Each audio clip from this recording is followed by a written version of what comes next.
ক্রেতাও বলে না, বিক্রেতাও বলে না। শেষ দানের শেষে অনেক চোষা যেমন চলিয়া যায়, ঠিক তেমনি ভাবে কিয়ামতের ময়দানে আল্লাহর ওলি যারা, আল্লাহর মায়ার বান্দা যারা, যারা আল্লাহওয়ালা, যারা আল্লাহ ছাড়া কিছু বোঝে না, যারা দুনিয়ার চাইতে আখিরাতকে প্রাধান্য দিয়েছে বেশি, তাদেরকে আল্লাহ বিনা হিসাবে যখন বেহেশতে দিবেন, তাদের পিছে পিছে শিশতানের সাথে চুষা যেমনে যায়, ওইভাবে যদি আল্লাহ আমাদেরকে বলেন যাও তোমরা ওদের সাথে চলে যাও, তাইলে হয়তো মাপ পাইতে পারি। আর যদি জিজ্ঞাসা করিয়া ফেলেন বান্দারে তোমার জীবনের একটা হিসাব দিয়া যাও, জীবনে কোনোদিন কোনো বান্দা আল্লাহর কাছ থেকে হিসাব দিয়া যাওয়া সম্ভব না।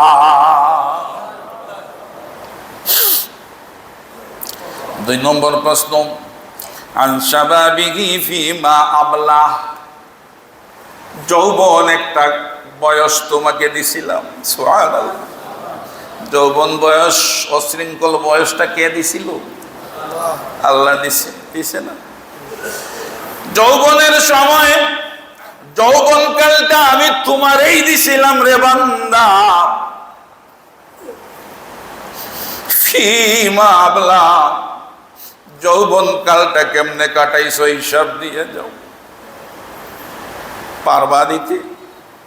কয়জনের আমাদের যৌবন কালটা সঠিক পথে ছিল? বুকে হাত দিয়া, কলিজায় হাত দিয়া একজনও আমরা বলতে পারবো না যে আমার যৌবন কালটা সঠিক পথে ছিল। জোরে বলেন নাউজুবিল্লাহ। এজন্য আল্লাহ যখন জিজ্ঞাসা করবেন বান্দারে তোমাকে আমি নিজে আল্লাহ যৌবন কাল দিছিলাম, ঠিক ঠিক?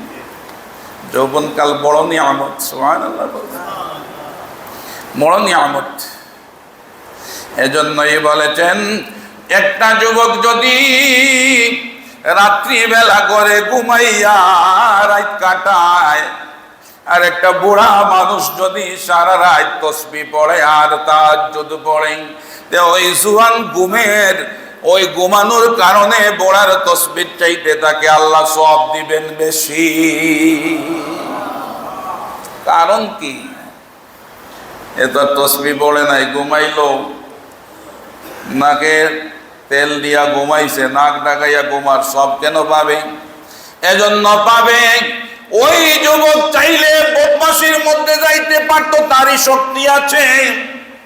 সে চুরি করতে পারতো, ডাকাতি করতে পারতো, রাজধানী করতে পারতো, সন্ত্রাসী করতে পারতো, মদের আড্ডায় যাইতে পারতো, জিনার আড্ডায় যাইতে পারতো, নেশা করতে পারতো, কিন্তু বুড়া মানুষ তার আর ক্ষমতা নাই এইগুলা করা। এই সব বাদ দিয়া যে ঘুমাইলো, এজন্য আল্লাহ পাক এই সব কাজ থেকে সে ইচ্ছা থাকলে করতে পারতো, এরপরে যে তার ইচ্ছাকে সংবরণ করে ঘুমাইলো, এজন্য তার ঘুমটা নফল ইবাদতের সওয়াবের মধ্যে লেখা হইয়া যায়। এজন্য কাল কিয়ামতের ময়দানে 7 প্রকারের মানুষ আরশের ছায়ার নিচে জায়গা পাবে। কয় প্রকারের? 7 প্রকারের মানুষ আল্লাহর আরশের নিচে জায়গা পাইবে। জানেন আরশের নিচের জায়গা কেমন? সূর্যের 12টা মুখ আছে উপরের দিকে করা, 15 লক্ষ কিলোমিটার দূরে সূর্য। সুবহানাল্লাহ বলবেন। পিঠির, আর পিঠির তেজ দুনিয়ার দিকে দেওয়া হয়েছে, পিঠির তেজ। এরপরেও বেশি গরম কইলে মানুষ মারা যায় মগজ শুকাইয়া, ঠিক ঠিক? কিয়ামতের ময়দানে মাত্র 1 বিঘা উপরে সূর্যকে আনা হবে। মানুষ সূর্যের তাপে মগজ গলিয়া গলিয়া, শরীর বায়া বায়া, পা বায়া বায়া, নিচে নিচে গলিয়া পড়বে। কারো গামে কোমর পানি হবে, কারো গামে সাঁতার কাটবে, চিৎকার দিবে আর বলবে আল্লাহ দুজখে দিয়া দাও, তবুও আজকের এই বিপদের দিনে মগজ উতলিয়ে যাচ্ছে, গলে যাচ্ছে, এই বিপদ থেকে বাঁচাও। সারা কিয়ামতের ময়দানে সুর উঠে যাবে, বিচারটা যদি শুরু হইয়া যাইতো, আল্লাহ ওই দিন লিল্লাহিল কাহিদিল লিল্লাহিল ওয়াহিদিল কাহ্হার লিমানিল মুলকুল ইয়াউম, আল্লাহ গরম হয়ে যাবেন। একমাত্র রহমতুল্লিল কোন নবী রাসূলের সাহস থাকবে না আল্লাহর কাছে কথা বলার। সবাই গিয়ে আল্লাহর রাসূলের কাছে বলবেন, নবীজি বলবেন আমি আজকের শাফায়াতকারী, সজিদায় পড়ে কান্না শুরু করবেন। আল্লাহ পাকের গুসা কমিয়া যাবে। ইরফা রাসাকা ইয়া মুহাম্মদ, আল্লাহ পাক বলবেন বন্ধু গো আমার, আজকের দিনে আপনার চোখের পানি আমি সহ্য করতে পারি নাই। ইরফা রাসাকা ইয়া মুহাম্মদ, মাথা উঠাও, কি চাও, কি বলো, যা সেই বাতা মেনে নেওয়া হবে। সেই রহমতুল লিল আলামিনের উম্মত আমরা। তো লম্বা করছি না, সময় শেষ হয়ে গেছে। আন শাবাবিহি ফিমা আবলাহ, আপনার যৌবনকাল কেমনে কাটিয়েছেন সেই প্রশ্নের জবাব দিতে হবে, নতুবা এক পা ডোলানো যাবে না। 3 নম্বর ওয়াম্মা আলিহি, কোটি কোটি বিলিয়ন বিলিয়ন আমাদের দেশের নেতৃস্থানীয় লোকদের 200 কোটি হয় না, আরো 400 কোটি লাগে। নাউজুবিল্লাহ বলবেন না।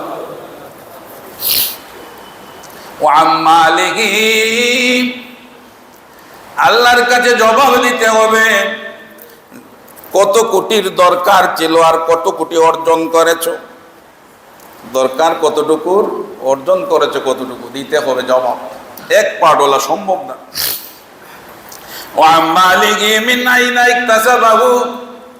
মাল অর্জন করেছো, আমি আল্লাহ তোমাকে মালের মালিক বানাইছি। কোন পথে মালটা ব্যয় করেছো আর কোন পথে অর্জন করেছো, এর জবাব না দেওয়া পর্যন্ত এক বাঁডোলা সম্ভব না। মাল অর্জন করার লালস একটা সবার ভিতরে আছে, আছে না? কিন্তু মালকে পবিত্র করার পন্থাও আল্লাহ দিয়েছেন, ধরে বলেন সুবহানাল্লাহ। আর যতটুকুর দরকার ততটুকুই অর্জন করা দরকার। 200 কোটি, 100 কোটি, এতটুকুর দরকার তো নাই, না আছে? 100 কোটি, 1000, 2000 কোটির কি দরকার আছে? হ্যাঁ, পৃথিবীতে চলতে গেলে 50 কোটি, 100 কোটির দরকার আছে, করে নাও। এক বিল্ডিং এর দরকার, এর জায়গা 3 বিল্ডিং করো, 10, 20টা, 50টার তো দরকার নাই। এর জবাব আল্লাহর কাছে দিতে হবে।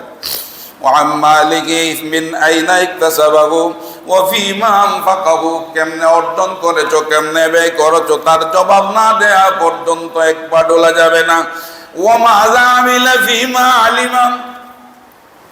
যতটুকু শিখছো ততটুকু আমল করেছো কিনা তার জবাব দিতে হবে। বুঝাতে পারলাম কিনা? যতটুকু শিখছো ততটুকু আমল করেছো কিনা তার জবাব দিতে হবে। এই 5টা প্রশ্ন না দেওয়া, উত্তর না দেওয়া পর্যন্ত কিয়ামতের ময়দানে ছুটিয়া যাওয়ার কোনো উপায় নাই।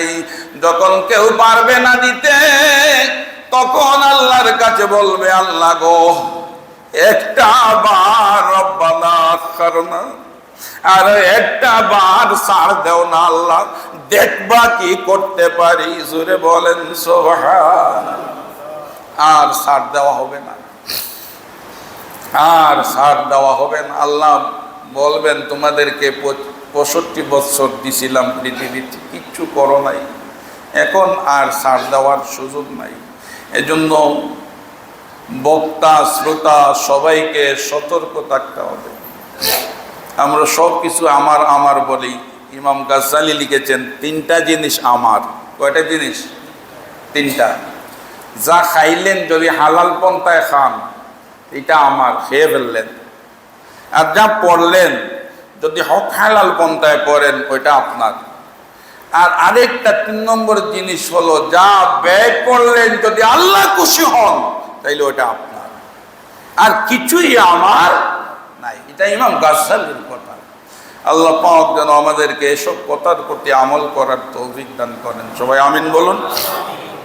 আমা আলাইনা ইল্লাল বালা। আল্লাহর বান্দা স্ত্রী ও সুসারি আলমের শান চাই দরবারি অসংখ্য অগণিত শুকর আদায় করছি যে মহান আল্লাহ পাক আমাদেরকে সফর মাসের সর্বশেষ জুমাবারে মসজিদে আসার তৌফিক দান করেছেন। রাসূলুল্লাহ সাল্লাল্লাহু আলাইহি ওয়াসাল্লামের আগমনের মাস রবিউল আউয়ালের মাসের মুখোমুখি জুমাবারে আমরাকে আল্লাহ পাক সুস্থ রেখেছেন, ভালো রেখেছেন, মসজিদে আসতে পেরেছি। এজন্য আল্লাহর দরবারে শুকর আদায় করি, সবাই বলি আলহামদুলিল্লাহ। যত আল্লাহর শুকর আমরা আদায় করব, আল্লাহ পাক আমাদেরকে আরো নিয়ামত বাড়িয়ে দিবেন, শারীরিক অবস্থা আলো ভালো রাখবেন, সবাই বলি আলহামদুলিল্লাহ। আজকের যে বিষয় আমরা আলোচনা করতে চাচ্ছি, আরবিতে খুতবায় আজকের যে বিষয় তুলে ধরা হয়েছে, সেই বিষয়টা হচ্ছে এই পার্থিব জগৎকে আল্লাহ পাক তাচ্ছতুচ্ছিল্য করে সৃষ্টি করেছেন। দুনিয়া ক্ষণস্থায়ী জীবন এবং আখিরাত দীর্ঘস্থায়ী জীবন, ওই বিষয়ে আল্লাহ পাক পবিত্র কোরআনে বহু জায়গায় আলোচনা করেছেন। রাসূল পাক সাল্লাল্লাহু আলাইহি ওয়াসাল্লাম তার হাদিসের ভান্ডারে বহু জায়গায় এই বিষয়ে আলোচনা করেছেন। আমরা এই দিকে একটু আলোকপাত করব, আল্লাহ পাক যদি তৌফিক দান করেন, সবাই বলেন আমিন। দেখেন, আল্লাহ পাক লক্ষ লক্ষ কোটি কোটি মাখলুক সৃষ্টি করেছেন। দুনিয়া আল্লাহ পাক বানিয়েছেন, আখিরাত বানিয়েছেন, ঠিক ঠিক, চন্দ্র সূর্য গ্রহ নক্ষত্র বানিয়েছেন। সব কিছুর মধ্যে সবচাইতে শ্রেষ্ঠ জাতি আশরাফুল মাখলুকাত আমরা মানুষকে আল্লাহ দয়া করে বানিয়েছেন। সুবহানাল্লাহ। মানুষকে দুনিয়াতে পাঠিয়েছেন পরীক্ষার জন্য। ওয়া ইলাইহি তুরজাউন, বারবার আল্লাহ বলেছেন, রে দুনিয়ার মানুষ, মাথায় রাখবা, দুনিয়া তোমাদের সারা জীবন থাকার জায়গা না। তোমাদের সবাইকে একদিন আমার কাছে ঘুরিয়ে আসা লাগবে। এই সবকটা যদি দুনিয়ার মানুষের মাথায় থাকে, যে এই দুনিয়া আমাদের জন্য ক্ষণস্থায়ী 2 দিনের ঠিকানা, ঘুরিয়া আল্লাহর কাছে যাওয়া লাগবে। এবং আল্লাহর কাছে যাওয়ার পরে এই দুনিয়ার সফরের জবাব এবং আল্লাহর কাছে জবাবদিহিতা করা লাগবে। এই চিন্তা যদি আমরা মাথায় রাখি, তাইলে গুনার কাজে লিপ্ত হইতে পারবো না। ঠিক ঠিক। দুনিয়া আল্লাহ সৃষ্টি করেছেন, হাদিস শরীফে আসে আল্লাহ পাক দুনিয়া বানিয়েছেন, কিন্তু দুনিয়ার দিকে একটা বার নজর করেও তাকান নাই। সৃষ্টির মধ্যে সবচাইতে নিকৃষ্ট হলো দুনিয়া। আউযুবিল্লাহ বলবেন না। আদ-দুনিয়াউ সিজনুল মুমিন ওয়া জান্নাতুল কাফির। মুমিন যারা, ইমানদার যারা, তাদের জন্য দুনিয়া হলো কষ্টের জায়গা। সুবহানাল্লাহ বলেন। দুনিয়া কি? কষ্টের জায়গা। ও জান্নাতুল কাফির, কাফির কুফার বেদিনের জন্য দুনিয়া হলো শান্তির জায়গা। আমরা উল্টাইয়া ফেলেছি, ঠিক ঠিক। কাফির বেঈমানের জন্য নবীজি বলেন দুনিয়া হলো শান্তির জায়গা, বেহেশত। আর ইমানদার মুমিন মুসলমানের জন্য দুনিয়া হলো কষ্টের জায়গা, সিজনুল মুমিন, বন্দিখানা, জেলখানা। আমরা ওইটাইকে উল্টেছি, ঠিক ঠিক। রাসূলুল্লাহ সাল্লাল্লাহু আলাইহি ওয়াসাল্লাম দুনিয়াকে এত বেশি ঘৃণা করতেন যার কোনো সীমা নাই, ঠিক ঠিক। রাসূলুল্লাহ সাল্লাম ঘৃণা করতেন দুনিয়াকে। তাই হযরত আবু বকর সিদ্দিক, ইমাম গাজ্জালী রহমতুল্লাহি আলাইহি, ওনার বিশ্ববিখ্যাত কিতাব আল মুকাশাফাতুল কুলুব কিতাবের মধ্যে তুলে ধরেন একটা উদাহরণ। আবু বকর সিদ্দিক রাদিয়াল্লাহু তাআলা আনহু ওনার রাজত্বকালে এক সময়ে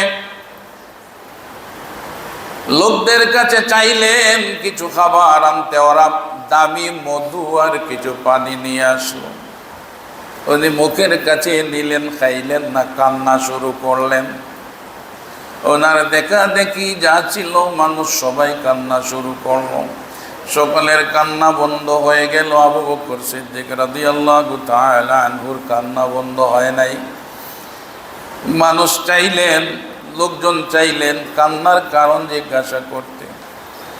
হযরত আবু বকর সিদ্দিক রাদিয়াল্লাহু তাআলা আনহু চোখের পানি মুছে বললেন, ভাইরা রে, আমি কেন কান্না করছি তোমরা জিজ্ঞাসা করতে চাও, আমি বুঝে ফেলেছি। আমি কান্না করলাম এজন্য, আল্লাহর রাসূল সাল্লাল্লাহু আলাইহি ওয়াসাল্লামের সামনে আমি একদিন বসলাম। আল্লাহর রাসূল দুই হাত মুবারক তারা সরাইয়া দিচ্ছেন এবং ঘৃণা করছেন। আমি জিজ্ঞাসা করলাম, ইয়া রাসূলুল্লাহ, ইয়া হাবিবাল্লাহ, কিছুই দেখছি না, কি আপনি সরাচ্ছেন আর ঘৃণা করছেন? রাসূল সাল্লাল্লাহু আলাইহি ওয়াসাল্লাম বললেন, দুনিয়া আমাকে গ্রাস করতে চাইছিল, আমি দুনিয়াকে সরাইয়া দিলাম যে দুনিয়া আমার গ্রাস করতে পারবেও না, আমার কাছেও আসিও না। দুনিয়া আমার থেকে বহু দূরে সরে গেল। কিছুক্ষণ পর আবার ফিরে এসে বলল, ইয়া রাসূলুল্লাহ, ইয়া হাবিবাল্লাহ, যদিও আপনি আমাকে বহু দূরে সরাইয়া দিচ্ছেন, কিন্তু আপনার উম্মতরা আমাকে আঁকড়াইয়া ধরবে। নাউজুবিল্লাহ বলবেন। আসলে কি ঠিক না? আমরা আঁকড়াইয়া ধরি তো।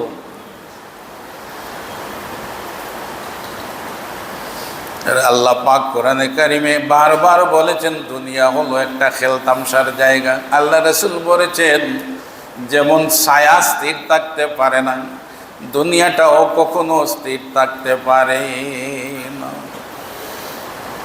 وأنذر الناس يوم يأتيهم العذاب فيقول الذين ظلموا ربنا أخرنا إلى أجل قريب نجيب دعوتك ونتبع الرسل أولم تكونوا أقسمتم ما لكم من زوال।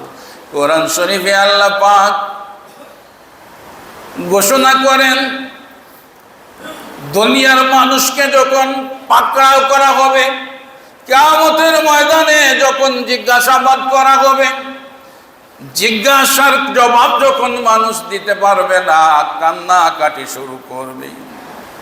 রব্বানা আখিরনা ইলা আজালিন করিব, বলবে আল্লাহ গো, বুঝি নাই, ভুল করে ফেলেছি, গুনাহ করে ফেলেছিলাম, দাউ দাউ করা দোজখে জ্বলতে হবে। আখিরনা ইলা আজালিন করিব, দয়া করিয়া একটা আবার আমাদেরকে আবার দুনিয়ায় পাঠাইয়া দেও, ওয়াদা দিলাম জীবনে আর কোনো ভুল করব না।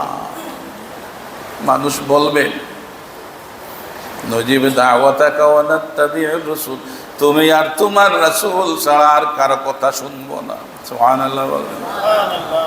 কাঁদবে আর বলবে আওয়ালাম তাকুনু আকসামতুম মিন ক্বাবলু মা লাকুম মিন যাওয়াল। আল্লাহ বলবেন না রে, ওই সময় আর হবে না, তোমাদেরকে পৃথিবীতে পাঠাইয়া বলেছিলাম এটা পরীক্ষার জায়গা। দেখেন কোরআনে কারিমে আল্লাহ কি সুন্দর করে বলছেন, আল্লাযী খালাকাল মাউতা ওয়াল হায়াতা লিয়াবলুয়াকুম। আগে দুনিয়া না আগে মৌত? হায়াত আগে না মৌত আগে? বুঝেন নাই আমার কথা? মানুষের হায়াত আগে না মৌত আগে? হায়াত আগে। প্রথমে জন্ম হয়, এরপরে মরা লাগে, এই তো না? জন্মেলে আর মরা হবে? হায়াত আগে মৌত পরে। আল্লাহ পাক করলেন কি, আল্লাযী খালাকাল মাউতা, আগে মাউত আনলেন, আল্লাযী খালাকাল মাউতা ওয়াল হায়াতা, এরপরে হায়াত আনলেন। আগে তো হায়াত পরে মৌত, কিন্তু আল্লাহ আগে আনলেন কাকে? মৌতকে, পরে দিলেন হায়াতকে। এর অর্থ কি? এর অর্থ হচ্ছে এই যে তোমরা হায়াতর চাইতে মৌতকে গুরুত্ব দাও বেশি, কারণ মরা লাগবে এই কথা যদি মাথার থেকে সরাইয়া দেও, তাইলে দুনিয়া তোমাদেরকে এত বিভোর করবে, মৌতের কথা আখিরাতের কথা তোমরা ভুলিয়া যাবে। আল্লাহ রসুল আবু হুরায়রা রাদিয়াল্লাহু তাআলা আনহুকে দরিয়া নিয়ে গেলেন মদিনা শরীফের এক দুর্গন্ধময় এলাকায়, গিয়া বললেন ওখানে কি কি আছে দেখো। গর্ত খনন করলেন, দেখলেন মাথার কুলি, হাড্ডি বাড্ডি কিছু দুর্গন্ধ পচা। তো আবু হুরায়রাকে বললেন, আবু হুরায়রা, ওই যে হাড্ডি মাথার কুলি টুলি দেখতেছো, ওরা মানুষের হাড্ডি কুলি। ওরা এক সময় দুনিয়াকে প্রাধান্য দিত, মনে করত যে দুনিয়াই সব, টাকার পাহাড় জমিয়েছিল, হক আদায় করে নাই। আজ তাদের হাড্ডি গুড্ডি পচা দুর্গন্ধ হয়ে চলতেছে, কিচ্ছু করার নেই, জাহান্নামের আগুনে জ্বলা লাগবে। এটার নামই হচ্ছে দুনিয়া। আসলে বলেন সুবহান। পচা দুর্গন্ধময় জিনিস হচ্ছে দুনিয়া। তবে একদম দুনিয়াকে পিছে ফেলে দিলেও চলবে না। ভিক্ষা যারা করে, মানুষের কাছে হাত পাতায়, আমি অনেক ভিক্ষুকের খবর নিয়ে দেখছি, ভিক্ষা করতে করতে অভ্যাস হয়ে গেছে। তার ছেলেরা লক্ষ টাকার মালিক, ছেলেরা কোটি টাকার মালিক, কিন্তু ওই যে ছোটবেলা ভিক্ষা করছিল এখনো ওই সব ভিক্ষা করে, সেটা বলেন না। অনেক ভিক্ষুক আছে, ঠিক ঠিক। দুনিয়ার মধ্যে সবচাইতে লাঞ্ছিত ব্যক্তি ওই ব্যক্তি যে মানুষটা তার সব কিছু উৎসর্গ করে দিয়ে মানুষের কাছে হাত পাতায়। জোরে বলেন না। এত হাত পাতার উপযুক্ত হওয়ার দরকার নাই, আর কোটি কোটি বিলিয়ন বিলিয়ন টাকার মালিক হওয়ারও দরকার নাই। মাথায় রাখবেন, আমরা সকাল বেলার ধনী, বিকাল বেলার ফকির, বিকাল বেলার ধনী, সকাল বেলার ফকির। হঠাৎ আজরাইলের জাফটায় পড়ে যাবেন, কোটি কোটি বিলিয়ন বিলিয়ন টাকা, বিল্ডিং বিল্ডিং সব পড়ে থাকবে। আপনাকে ইন্না লিল্লাহি বলে সাদা মার্গিনের কাপড় পরাইয়া খাটিয়ায় নিয়ে যাবেন। এই সব কিছুর হিসাব আপনাকে দিতে হবে। ফেলে যাবেন তো সব? ফেলে যাবেন না। এই সব কিছুর হিসাব আপনাকে দিতে হবে।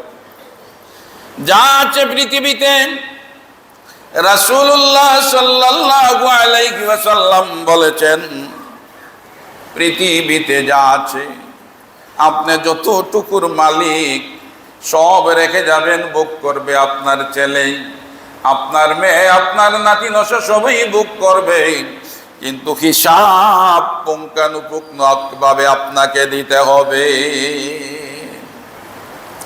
রাসূলুল্লাহ সাল্লাল্লাহু আলাইহি ওয়াসাল্লাম এমনিতে বলেন নাই গরিবরা ধনীর 500 বছর আগে বেহেশতে যাবে। সুবহানাল্লাহ। যারা গরিব তারা ধনীর কত বছর আগে বেহেশতে যাবে? কারণ কি? কারণটা হলো এই, তাদের হিসাব কম। সুবহানাল্লাহ বলবেন।